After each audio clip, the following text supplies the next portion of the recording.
BB851, turn right heading 180.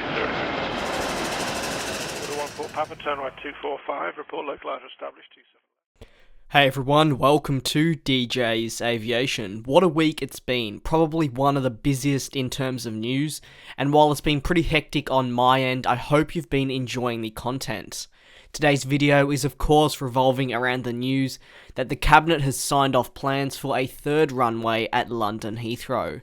The plans were signed off after they were approved by the government's Economic Subcommittee. Back in December, I discussed for the very first time the expansion plans, and it's fantastic to see it all coming together nicely. The third runway will cost £14 billion and will be completed by 2026. Mr. Grayling said, "The time for action is now," adding that the new runway would be funded entirely privately. However, despite the private funding, MPs have warned that taxpayers would end up footing for billions in all the road improvements that would be needed. The expansion of London Heathrow has been heavily criticised and welcomed by many, with environmental groups heavily against the plan for expansion, along with surrounding communities. Debates around an expansion have been ongoing for decades now. However, those opposed to the new expansion have stated that a new runway will breach the UK's legal limits of air pollution and therefore increase noise pollution with an extra 700 planes a day.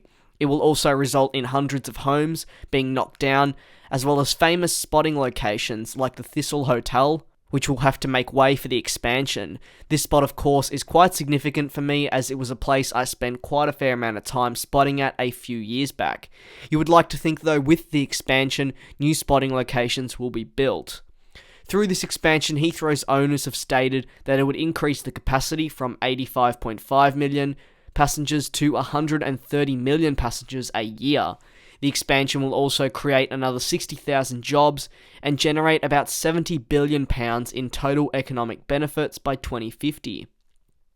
The runway will be located to the north and known as the Northern Runway.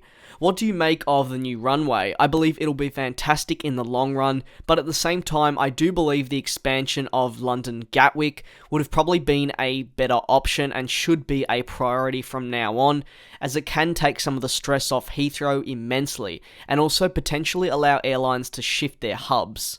I'd like to thank you very much for watching this video of mine and your continued support. I look forward to you all joining me in the next one.